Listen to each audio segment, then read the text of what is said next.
this is the advance here. We believe so. I hope you're right. We'll see if it does. If not, Frank's up there to help you. Okay, There you go. back up. Well, good morning, and thank you for being patient with all of this. And thank you, Charlie, for inviting me to this session. I feel somewhat awed to be in the presence of so many high-powered preservationists, and I do not include myself among that group. The Statue of Liberty and the PSFS building were separated in their date of construction by barely 50 years, slightly less than 50 years. And yet what an extraordinary change in technology and also particularly in architectural taste marks these two projects. A really new vision of how buildings should appear and be planned and be constructed came with this particular building. But the 1930s also saw the appearance of a new kind of architecture. It also witnessed the transformation of architectural education in America.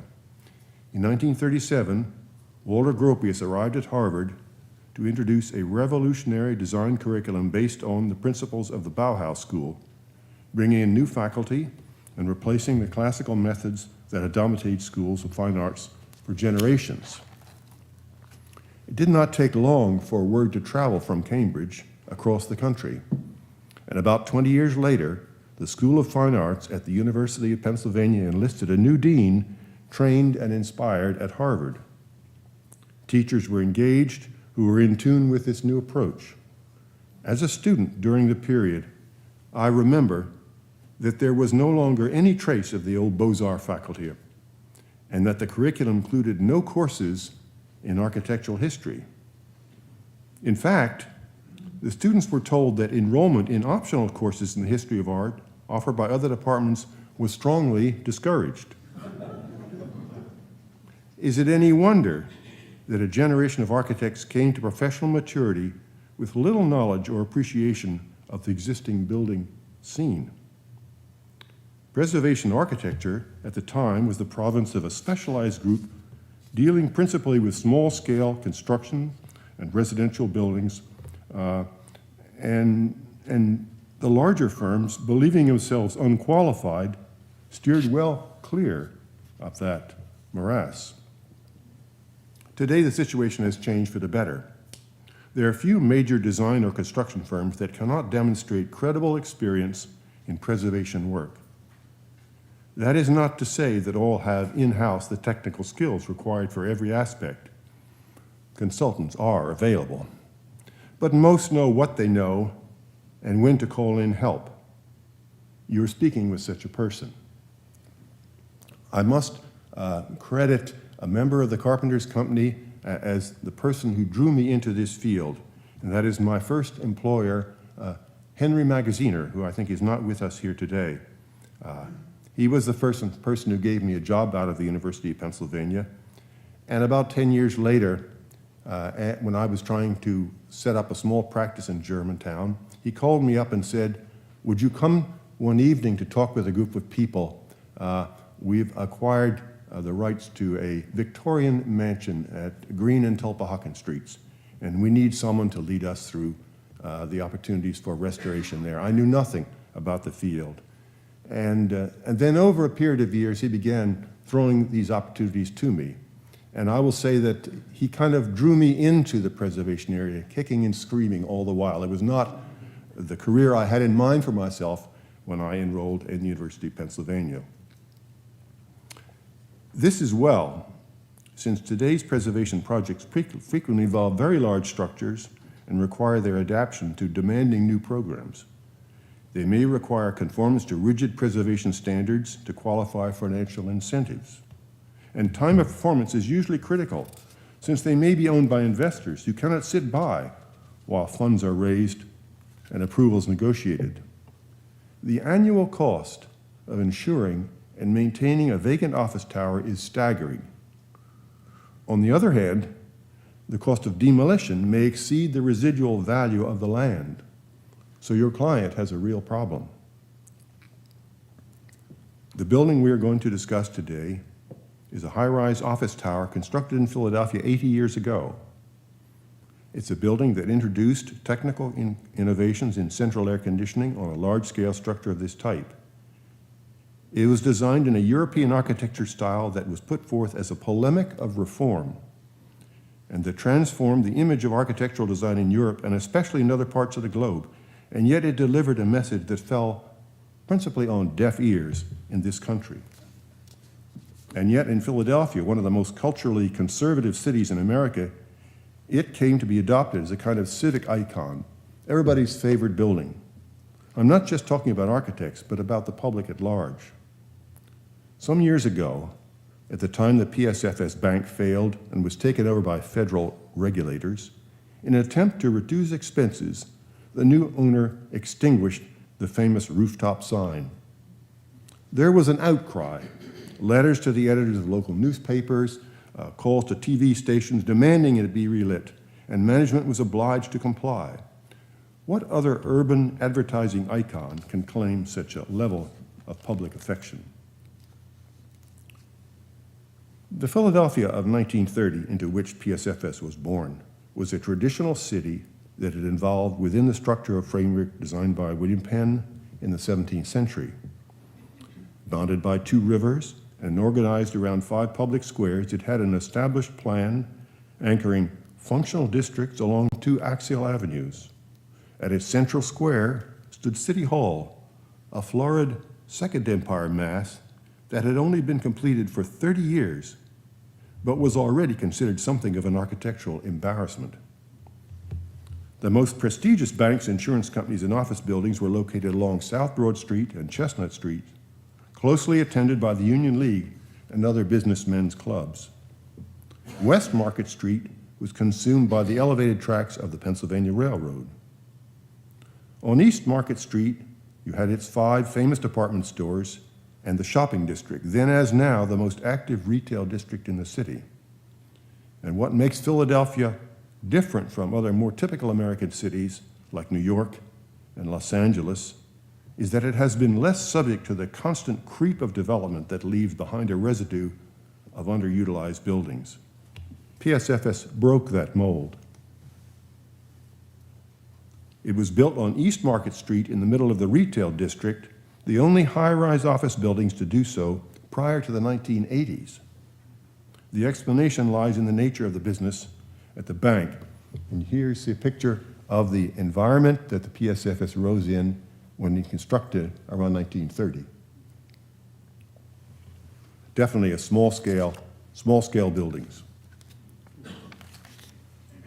PSFS was one of the 4 mutual savings banks that dominated the savings industry in Philadelphia until after the Second World War. Its business consisted of passbook savings accounts and residential mortgages. It was founded in 1816 with headquarters on Washington Square, that now still exist, but began during the teens and 20s to reach out to customers with neighborhood branches. And that is what this building was, a branch to serve the bank's many potential customers shopping along East Market Street. Of course, PSFS was more than a bank. It was also a retail building and an office tower, and its impact on the surroundings was dramatic. We can imagine the reasoning behind the strategy. Retail space was valuable in this location, and the bank didn't really need to be out front, so why not put it above on the 2nd floor, leaving the street frontage for retail tenants? Other institutions had profited by constructing rental offices in the center city area, so it might be advantageous to build some office floors above, say about 25 of them, with their own entrance on 12th Street. The result was a building of 3 separate functions that had their own identities, could operate independently. The building was designed by George Howe and William Lescaz in a partnership formed in 1929 specifically for this project, and terminated in 1935 at Howe's request. This brief professional relationship of 2 architects who had not previously worked together, who literally had not known each other before they tackled the commission, gave us one of the great monuments of American architecture. Howe was born in Philadelphia in 1886. The privileged son of a wealthy local family, graduate of Groton and Harvard, he studied architecture in Paris at the École. The program of the École was based not only on a knowledge and respect of the monuments of the past, but a philosophy of search for a method of architectural composition focused on the rational use and expression of structural forces. Returning to America, he joined Mellor and Meigs, becoming Mellor, Meigs and Howe in 1917. Mellor, Meigs and Howe became the most distinguished Philadelphia practice of its time for residential and small institutional buildings. Howe was not the firm's only designer, but he was responsible for many of its most admired projects, principally elegant country houses in the Georgian and Cotswold manner.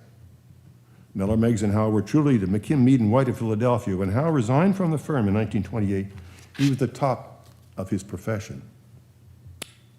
William Lescaz was born in Switzerland in 1896. His father was a teacher and an author, and he was raised with exposure to music and the arts. He was trained at the Collège de Genève and the École Polytechnique Fédérale in Zurich. The École was an early center of the new avant-garde architectural ideas then growing in Europe. He was introduced to the early work of Gropius, Mies, and Le Corbusier, and the traditions of the Secession group in Vienna. Graduating in 1919, at a time of severe post-war economic depression and unable to find suitable opportunity in Europe, he chose to emigrate to the United States. Lescaz had some difficulty finding employment in America. He worked for 2 years in Cleveland. Then he returned to New York to establish a small practice under his own name. During this time, he maintained his connections with European peers, and he continued to be influenced by evolving modernist theories. His professional commissions involved primarily remodeling and interior design. Howe and Lescaz were introduced in January 1929. 1 week later, Howe invited Lescaz to join him in partnership. The commission for the PSFS building provided the impetus for this association. The Philadelphia Savings Fund Society had been Clow's client. They'd retained him to design several of their new branch banks being placed around the city. Sensing his own lack of experience in high-rise construction, he reached out for a partner to give additional substance to the team.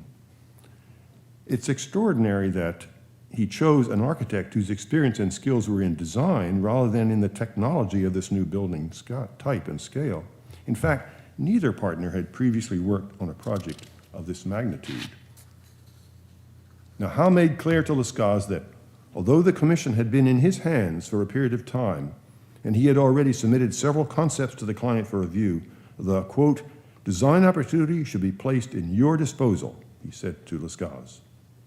The firm's principal office was in New York, on East 42nd Street. With this decision, Howe expressed his commitment to the radical modernism and became an enthusiastic supporter of the inevitable direction the project would take. Although not its principal designer, he was always its eloquent spokesman. Here are a selection of his words describing how we are meant to understand his building. The architecture of today should state that herein are embedded the true poetry and imagination of our generation.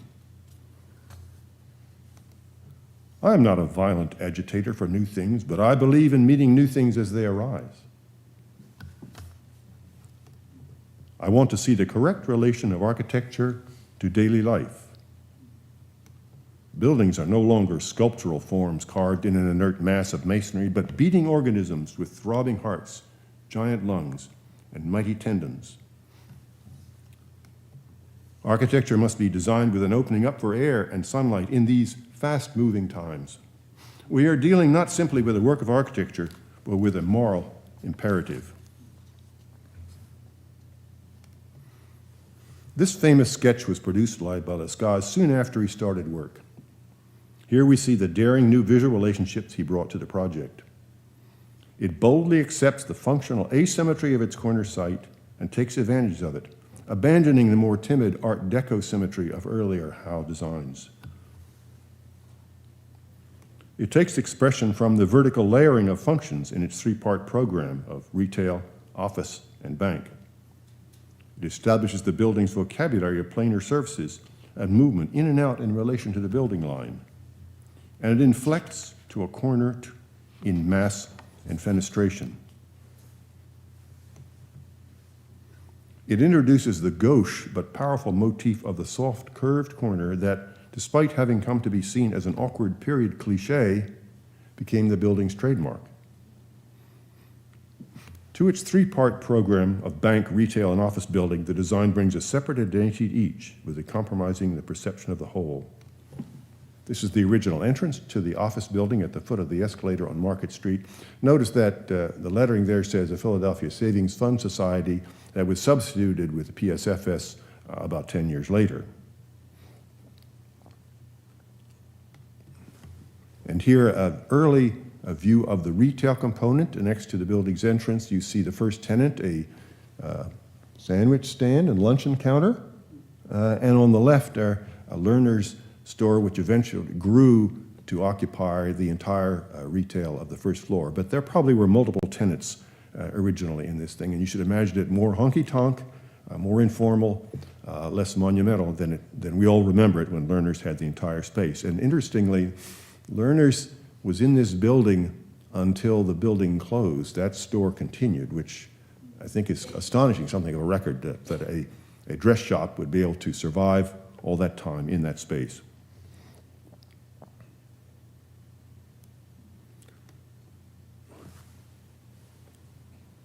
The structural device that makes possible the placing of the banking hall at the second floor, below the office tower, is a series of trusses spanning 64 feet, carrying the narrower bay framing of the office above. You can see those trusses here, and they carry the 4-bay structure going up 35 floors above. Load on these members must be enormous, and they are a full story in height. However, there's no expression of them on the exterior, they being concealed behind the granite facade of what appears to be the upper part of the banking hall. It's sometimes stated that this arrangement was an innovation of the PSFS, but that's not so. The nearby Market Street National Bank, Ritter and Shea 1930, employs a similar scheme, and there are numerous other early buildings where banking floors or other monumental spaces were placed below office towers. In fact, there may have been more of that kind of structural gymnastics before the 1940s than there is today, when designs have become less adventuresome and perhaps more driven by economics.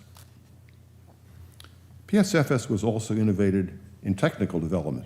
It is the world's second high-rise building to incorporate central air conditioning. Cooling towers were originally concealed within the rooftop sign. And you can, have I advanced one picture too fast? In the rooftop sign, and you can see within the V-shaped sign above, you can see the cooling tower hiding up in there. Of course, that space is much too small for today's use, so those units have been abandoned in place. But part of the reason for that sign was to provide concealment for those. There's no expression of them on the exterior.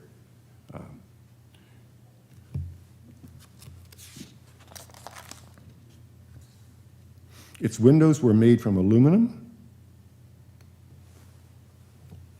a metal that did not come into general use for this application until after the Second World War, and was really the result of the enormous amount of production of engineering that was developed by the government for airplane manufacture in the military, and then many of them moved into building products. It also featured demountable metal office partitions and metal furniture to facilitate replanning, at least in the spaces occupied by the bank. The plan of the tower shows the elevator core located along the south wall with office spaces surrounding it in a T. You see here the original office plan. In this respect, PSFS was not radical. With its lower floors occupied by a single large space, it may have been obvious, but a necessary partie. But it was also a very conventional one. PSFS shares this plan with many typical early 20th century office buildings. The Land Title Building by Daniel Burnham, 1897 on Broad Street, is an example. PSFS was one of 2 American high-rise buildings introduced in a show of contemporary architecture assembled by Henry Russell Hitchcock and Philip Johnson at the Museum of Modern Art in 1932. These 2 curators, seeking to name a style that did not yet have one, arrived at the phrase international style for a group of buildings that, unlike previous styles, had arisen simultaneously in many parts of the world, rather than being grounded in the architectural traditions of a particular region.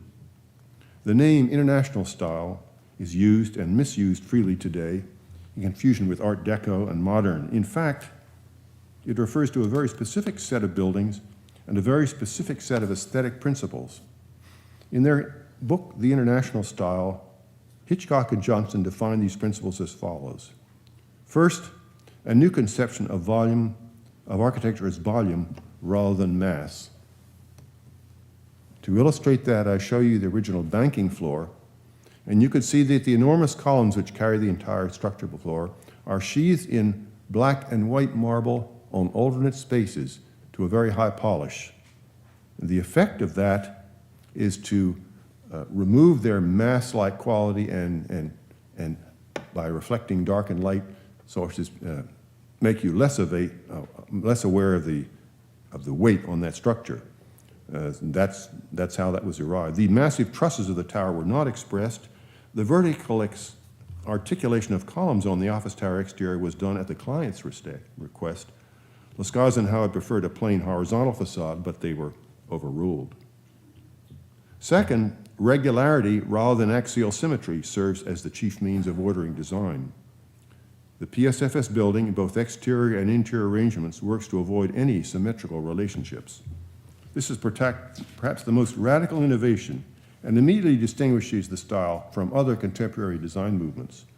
Radical, we believe, because it requires the architect to reinvent his method of composition at every level and to overturn instincts learned through years of observation and training. And third, the proscription of applied decoration in preference for the simple application of planar materials whose distinction was to be derived from the richness of their color and texture. Adolf Loews, one of the most influential of its practitioners, expressed it forcefully in his famous essay, Ornament and Crime. Quote, "A man who can pass from listening to a Beethoven symphony to designing wallpaper must be either a criminal or a degenerate."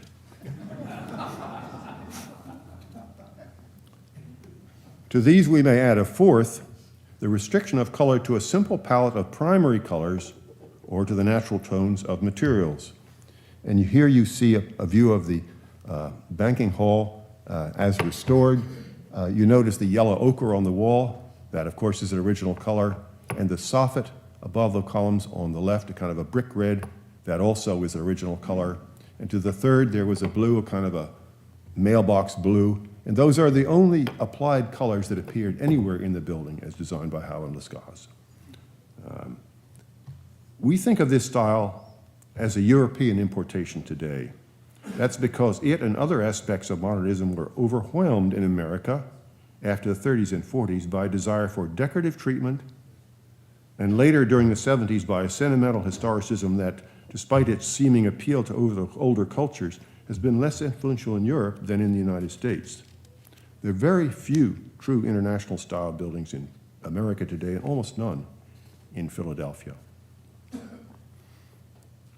Now, when we consider the revolutionary innovations of the PSFS Tower and note its lasting popular acceptance in the city, it seems incredible that by 1992, only 60 years after completion, the building should have declined in the marketplace to the extent that it would be only 15% occupied and have basically no economic value. What are the factors that led to this decline? Both architectural and real estate factors were involved. From an architectural point of view, the design of its office floors did not fit the needs of contemporary business organizations. The location of the elevator core at one end makes subdivision of a floor for multiple tenants very inefficient. The tower floors are only 13,000 square feet in area. That's too small in today's market, where minimum economic size has grown to 20 or 30,000 square feet. In today's leasing environment, buildings like PSFS, whatever their architectural distinction, can reach only a small portion of the commercial market and do not command rates comparable to those of more recent construction. From a real estate point of view, the PSFS had always been swimming upstream in a sense that it was located in a quarter of the city not seen desirable for office use. Had it been built on Broad Street, 3 blocks further west, it might have had a chance. But we all know the old saw about location, location, and location. At 12th and Market Street, location was an impediment. The single event that provided the opportunity to save the building was the opening of the Pennsylvania Convention Center and its Marriott Hotel in 1994. This new development transformed the northeast quadrant of the city into a popular tourist-oriented destination and created the potential for redevelopment of underutilized properties in response to new customers. Immediately across the street and directly facing the convention center, PSFS found itself on the doorstep of this activity, potentially the busiest corner in the city. But I might back up a moment and tell you that there were a few more pages to be turned between the completion of the Marriott Hotel and the authorization of this project. The city knew that the Marriott would not be enough, and so the convention center, not enough space, not enough hotel rooms to fill the needs generated by a new convention program. And the city dedicated its land, the Girard Estate site, which is located directly east from the PS Tower, between Market and Chestnut, 12th and 11th Street, an entire block to any developer who would come in and build another 1,200 hotel similar to the Marriott Convention Center Hotel. And all of the major hotel chains were approached and developers approached for that project. But in fact, the real estate market had turned down in the middle 90s, and not a single developer could be found who was willing to undertake that project. In fact, the building of the Marriott Hotel and the Convention Center were locked legally together so that once the ground was broken, neither project could stop without incurring horrendous damages. And this agreement was put in place by the city law department and its attorneys to protect them from having someone like Marriott walk away from the project partway through, leaving them with a convention center with no suitable headquarters hotel. But they weren't going to get their second one either. And so some of us in Philadelphia saw that the only way we could get another hotel and partly meet the city's needs, if not for 1,200 rooms, at least for 600 or 700, was through the preservation program and an existing structure. And the PSFS was placed right there. So it was really market forces and economic forces that drove this project from the very beginning. And the architects for the project, Barrow Lewis Thrall, were on the site first, making on their own cognizance feasibility sketches, which were then taken to the Driscoll Company for preliminary costing, and a package is put together which is used then to approach various hotel syndicates. And I remember that Hyatt and Renaissance were both approached, both of which turned the project down. It didn't meet their standards. And that finally the Loews Corporation in New York, which was a small hotel owner with only 9 properties and a much more flexible attitude, saw this as an opportunity and took it up. So it really, like so many projects of these kind, different from those that have been done before, depended on just the right people coming at the right place. Now, the reuse of the building had a certain economic inability. It also made sense architecturally. The features of the typical floor that had been negatives for office use became positives when reconfigured as a hotel. Elevators at one end worked fine. The 60-foot width of the tower, too narrow for today's offices, was just right for guest rooms. But the guest room design is only one and perhaps the easiest element to resolve in a conversion of this time. And you see that the original exit stairs were not remote from each other, so that the circulation path was a dead end. Of course, the building was grandfathered into the building code at the time, but for conversion to hotel, it was necessary to build an entirely new exit stair down through the entire structure of the building, transferred across the banking hall into the left-hand tower, and then take it on down. And there were other technical problems of this kind, including accessibility requirements. Now, the PSFS has 2 floors of long-term, long-span clear space on the first and second floors, originally intended for banking and retail leasing, but now available for public and function spaces. Those are, of course, the banking floor, second floor, and the big learner store on the street level. and has 3 additional high ceiling floors above for other public uses.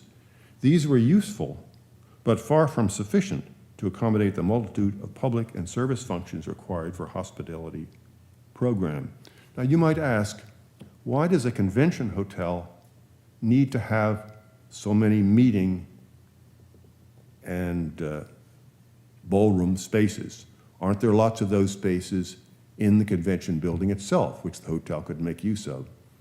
And the answer is, first, that for every day in which the convention center has a convention in operation, there's 1 day of setting up the convention before and 1 day of breaking it up after, so that even with maximum leasing, that building can only be in operation, effective operation from the point of view of the city, 1/3 of the time. And second, it's important to know that the hotels which serve that business make their money off the food and beverage side. They bid for those hotels by quoting very low rates on their rooms. And when they get a job, they know they're not going to make much profit on the guest room rentals. Where they make their money is in the bar and in the restaurant. And then they need to have those rooms available so they can fill their hotel when there's no convention in place, particularly at seasons when sometimes weeks or months may go by when there's no major convention in place. So that's why a convention hotel has to be almost like a convention center in itself. Without that, it would be a constant up and down ride and never make their costs. Now, the availability of open ground immediately south of the tower, almost the same area as a PSFS site, provided the key to its transformation. Originally part of the old Penn Charter School tract and later acquired by the city, it was made available to the developers through a friendly public auction. Without this open space, PSFS might have become an apartment house, but never a convention hotel. That ground is now occupied by a new 4-story addition housing street-level receiving, administrative offices, and parking garage entrance, as you see here. This is the break between the existing building and Zeller Bank. This is the new building on the side. You see the ramp down to the parking garage, which was an existing parking garage under the adjacent 1234 Market Street building, which is now long-term leased by the hotel. There was no way to get adequate parking for this building itself. All the receiving and storage and the service elevators also in this same building, all accessed directly off 12th Street. And then within the area which was the learner's store, which is this entire area, the restaurant and the restaurant kitchen on the floor itself, and the new main lobby here, created again out of space which was simply part of the learner's dress shop. On the banking floor, this was on the second floor, this was the original banking hall. It was enclosed with glass here and made into a ballroom. And that ballroom is accessed through an area which had been a conference room back into service area. In the new building, there is a small banquet room, ballroom here, again serviced off this pantry, and toilet rooms and service elevator to service it there, and a service car to bring food around into it. These are all elements of the pantry. On the floor above, the major meeting room and banquet hall of the hotel, 25,000 square feet, not large by today's standard, but as large as could be fit into the existing, and that is accessed by escalator and a new lobby here looking out over 12th Street. And of course, this is the open space, the upper part of the original banking hall. And then on the third floor, the major mechanical room of the project, and a floor which I haven't shown you before, which is the banquet kitchen, which is by far the largest kitchen in the project and is in the basement of the new building and serves directly up into all these major food and beverage spaces, and from then can transition also into the 33rd floor. The exterior of the new addition employs the architectural vocabulary of the original building. but specifically marks the point where new and old come together. This is in accord with our belief that even historic restorations should retain a unity of expression. Only 60 years had expired between the original construction and the alterations, a brief moment in architectural history. Now, from the preservation point of view, from a technical point of view, preservation presented few challenges. The team had at its disposal the original construction drawings, field sketches, and shop and fabrication drawings from the specialty contractors. The Loews archive at Syracuse University had an extensive collection of historic photographs and correspondence from the Howe and Loews firm. We found no surprises, and with the exception of several of the marbles, had no difficulty obtaining matching materials for patching where necessary. The building had been well cared for during its active life. The bank retained an architect on staff to oversee maintenance and tenant work, and his records were available to us. Though there were some instances of unsympathetic alteration in public spaces, they were in areas such as lighting, where the original had proved inadequate. The mechanical systems were either original or had been replaced in the same configuration. Because so many of the service spaces had been located in the new South Addition, it was not necessary to make any modifications to the historic exterior. A cantilevered canopy at the Market Street entrance is the sole exception. The original inoperable tower windows were replaced, and curved storefront, long since removed, restored following original details. Existing original windows were, however, retained and restored at the banking hall and the 33rd floor. And I must say that the building had originally milled raw aluminum windows. That was a new feature at the time. They had long since turned black with oxidation, and when they were replaced with modern anodized aluminum, we received much criticism from the public that we had done it wrong and the windows should be black. Of course, no one had been around long enough to remember when they were, for a brief period of time, bright milled aluminum. In developing a philosophy of preservation, we are aware that the PSFS building, as originally conceived, was what we call a core and shell structure. The banking hall and public areas, lobbies, elevators, stairs, and corridors were the interior spaces designed by Howe and Loews. All other spaces, office and retail areas constituting the largest part of the building, had been turned over to tenants who brought in their own designers. Such work might or might not have been designed in sympathy with the architectural character of the base building. And no doubt, tenant interiors were altered frequently over time. We found few traces of the characteristic office floors seen in historic photographs. These areas, therefore, were available for alteration free from the constraints of preservation criteria. There remained the principal finished public spaces designed by Howe and Loews. First, the Market Street entrance hall with its escalator, which was in place and which only the ceiling had been renewed. I'll show you a view here of it and its pleasant thing and point out two features. One is the unusual device by which Howe and Loews occasionally opened up corners of their spaces by putting recessed lighting just in the interior corner, and we see this in many areas of the building, and again, it was one of the devices they had with the international style of reducing the effect of mass. And third, I should mention the downlights in the ceiling. Of course, they were not originally there. The lighting was solely done by indirect lighting from this soffit, and I think the explanation for this, and the same problem occurred in the banking hall, is that the bank was really not open in evening hours as originally conceived. They really didn't need much light. And of course, their standards for what was an acceptable light level were much higher. So recessed down lighting was really one of the few ways in which we could bring modern lighting to those spaces. Of course, the escalator had been replaced within that housing many times. Oh. Second, the 12th Street office elevator lobby and the elevator cabs. Of course, this space is virtually unchanged except that it ended at this back wall here with black marble. And we broke through there to get access to the original lobby. This is still the main elevator lobby of the hotel. The marbles are, including the floor marble and the wall marbles, are all in place. This space was originally much taller, but in order to get access to these elevators for the use of the hotel, it was necessary to lower the ceiling, but the same design was followed. You see the big clock here. Those clocks, designed and installed by Cartier, are part of the features of the original design, and it's still there in operating condition just as it originally was.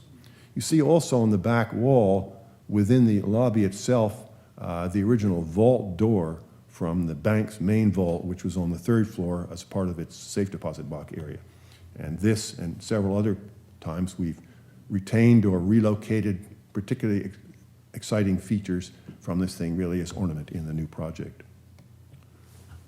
Second, the banking hall on the 2nd floor. Here again, the wall finishes are all identical. The ceiling has been replaced. The colors are the same, complete with the brick red soffits, and the downlights which are necessary to bring light. We also added, as a freestanding element, torchieres to throw some light up. And getting light for those spaces into that area was something of a challenge. The carpeting, of course, is new, and that was an addition of our interiors consultant. I'll talk about her work later on.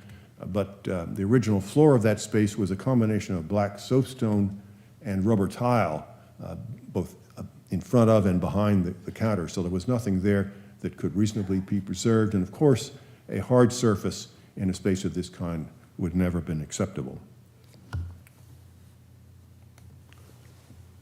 Then the tower elevator lobbies, which are essentially as they were. The colors are the same. There's that brick red, favored by Howland Lascaz. Notice the very modern lettering and the lighting. Those are the elevator core lights that were there in 1932 and have been refurbished and put with modern wiring and lamps. So really, again, you'll see this changing of materials at corners to break up the effect of mass, again, an international style device. And fifth, the director's suite on the 3rd floor, the top floor of the hotel was entirely devoted to the board of directors, which met there perhaps once a month. It really wasn't used much between those times. It's kind of a signature space, and it had generally been preserved. That means that all of the wood paneling you see and the wood floors are original material, and the colors are original. It is the black and white palette. The furnishing that's been placed here, those are Le Corbusier designed Cubist chairs, again from the period. It's interesting that we did have to bring an exit stair up within the area that had formerly been the serving pantry there, and also install modern toilet rooms. Of course, we needed to provide toilet rooms for both sexes there because, of course, the bank, there were no lady directors in 1932 at a Philadelphia bank. Here's the bank boardroom. There was a big oval table there, which was removed. It's now available for functions at parties, very popular with Philadelphia groups. The counter at the back, which is conserved as kind of a preparing area. Above it, there's the outlet for the original sound system and a clock. All those and the rosewood rolling doors, all those are elements originally there. Again, lighting had to be installed. In this case, downlights, because the ceiling is hard on the structure, it was not possible to recess them in this space. And finally, looking from the director's dining room out onto the terrace with its famous blue tile floor. That glass enclosure on the terrace was not in the original documents. Howland Lascaz had designed this as an open terrace, but I suspect that when the bank's board found out how breezy it is up there at the 35th floor, this screen was added, and it's set slightly back from the edge, so it still looks like an open terrace from the street. Now, these spaces were identified as preservation zones and to receive rigorous restoration treatment. Their walls and floors retain the original stone and wood planning. Except in the banking hall, ceilings have been preserved. Paint colors were analyzed and reproduced. Stone, wood, and metal surfaces are cleaned and restored as necessary. The style of the building was founded on the use of materials in their imperfect state.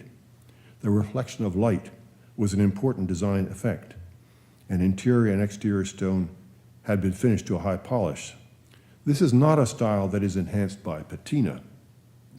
The restoration of these surfaces is the best that could be made without overly invasive treatment, but it does not equal their original metal-like finish, as you can see in the original photograph of the entrance escalator above. That kind of mirror effect we could not obtain. Within the interior, some original features had to be removed to accommodate the new program. The banking counter was dismantled, black marble, and partly reused as a front desk in the lobby before. Here you see it, original banking counter. And above it, metal paneling also from the safe deposit area. Vault doors were relocated. I showed you one, and another one occurs in the main banking hall before. Where the new work had to be installed to meet program requirements, it was designed using detailing from similar original locations. This lobby is a new space. This was part of Lerner's dress shop originally. And you see that the designer has followed the black and white column treatment, the black and white palette, and the glass screen, all using details originally from the building. And even the lighting fixtures in these spaces make use of designs that we found in areas of the building which had been used for other purposes. The decision was taken not to call attention to the minor alterations within the existing architectural vocabulary of the building. This style excuse me.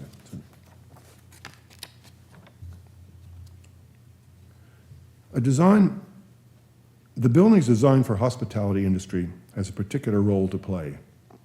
The hotel operator's charge is to take the very best care of his clients he can, and he needs his building to express that standard of care. In a typical luxury hotel, this is done with an air of richness and softness. We're all familiar with such facilities. To a certain extent, the interior of an international style building is in contradiction to this. This style took its inspiration from industrial products and from the ideally efficient environment of the business office. Its preference for hard surfaces and a limited color palette were an expression of satisfaction in the minimal. Less is more, that kind of thing. The style in its purest form may not have been thought suitable for a hotel program. I'm aware of no original international style hotels. The resolution, reached after careful consideration, was to retain the hard-edged black and white interiors in historic and in new circulation spaces, such as the one you see here, the lobby, but to soften the atmosphere in guest rooms, ballrooms, and meeting rooms in restaurants with colors, textured materials, and some decorative detailing. Secondary and tertiary colors were used in contrast to the rigid program of primary colors favored by Howe and Loews.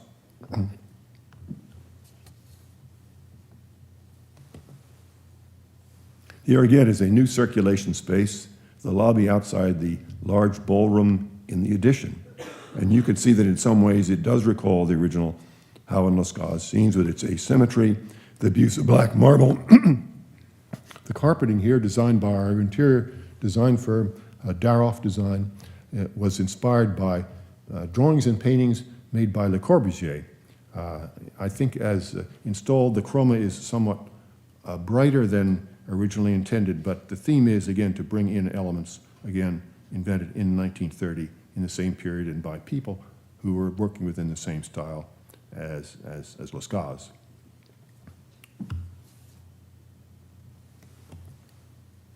Here are some of the spaces which were totally new and placed in the areas which did not have preservation criteria. The restaurant, for one thing, intended to be very festive, almost Art Deco in its use of patterned carpet, its use of artwork on the floors, a tile mural, the circular soffit, and lighted column around the bar. This space was very gay as originally installed. Ironically, it has since been redecorated, as these hotels do tend to change their restaurant decor every 5 or so years, by, I believe, in-house designers at Loews, and it is now quite black and gray. So this scheme was thought not to be trendy enough, and we have moved back again to the more somber coloration of the international style period. Here, a meeting room in the concierge floor outside the guest rooms, decorated and furnished almost as if it were a private library. I don't know how many people still know how to play backgammon or have played it on their tables, but there it is. And one of the guest rooms, showing the corner view back towards City Hall, showing the use of lavender and green, that is non-tertiary colors, within these spaces, which were not allowed in the main spaces, and showing in the lamps and detailing, again, some fixtures taken from the period. And finally, every hotel of this kind needs to have a swimming pool. You simply can't rent a room in a hotel if there isn't a picture of the swimming pool in the brochure. People don't use these swimming pools very often. They're vacant most of the time, but they will not go to a hotel that does not have a swimming pool. And in hearing my client say that, I thought, you know, I think that's my attitude too, and I don't use those pools, but there it is. Now, this swimming pool was installed on the 5th floor of the building, in one of those tall ceiling spaces which were used for meeting rooms and that. We wanted the extra ceiling height. And we needed it because we needed to cut the floor out and drop it down to about 4 feet so we could get a lap pool configuration. Now, because this building does not have a center elevator core, its reinforcement against horizontal forces, wind and earthquake, cannot be done as it is today by shear walls, which are part of the elevator core. So the entire building, entire frame, its horizontal stiffness is created with steel haunches at the joint between the columns and the beams. And that's what you see here in the swimming pool, but they exist throughout the structure everywhere. Now we had to cut that horizontal, in order to drop that floor to make that pool, we had to cut that wind bracing at the 5th floor of a 35-story building. And our structural engineer, Cagley and Harmon, had to then figure a way to take those horizontal forces at the bottom of this structure around under the pool and back up again into the frame and demonstrate to the city that the building still met building codes for horizontal forces. It was quite a feat, and this is probably one of the most difficult aspects of this project was their work in doing that, which now many of us wouldn't even notice unless thinking about it.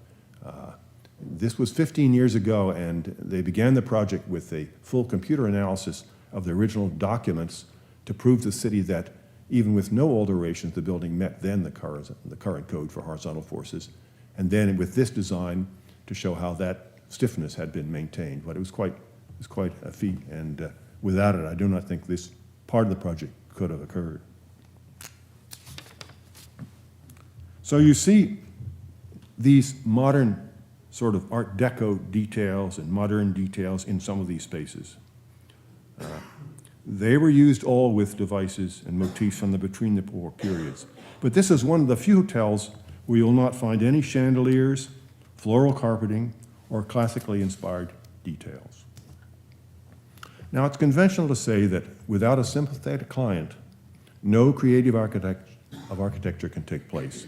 This was more than ever true at the PSFS building. In Loews Hotels and in its CEO, Mr. Jonathan Tisch, the team had a leader who was committed to listening to the building and making capital of its unique character. He knew and appreciated the special meaning of the building to Philadelphians, and he was determined to be a good citizen in its preservation. I'm happy to report that he has received plenty of deserved credit for this. Loews made significant concessions to preservation in its reuse plan. The conversion of the banking hall is a case in point.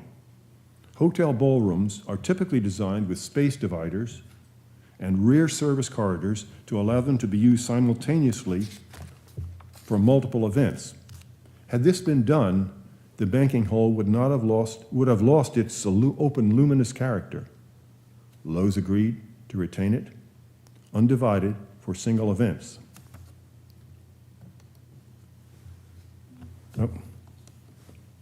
The disposition of the famous PSFS rooftop stop had the potential to become a major issue. As project architects, we had assumed that the new owner would insist on altering the sign to proclaim his corporate identity. After all, PSFS was bankrupt and gone. Although earlier repairs had taken preservation cracks credits on this element, we were prepared for a major showdown with the Advisory Council on Historic Preservation and had developed several designs that met the letter of the law, or so we hoped. And then, partway through design, word came down from New York that the PSFS sign would stay. It's easy to look up now and say, who could imagine that it would not always be there? It was equally hard before this project to imagine a new owner permitting the building to maintain the logo of a previous tenant. We in the preservation community should be grateful for these favors. Thank you.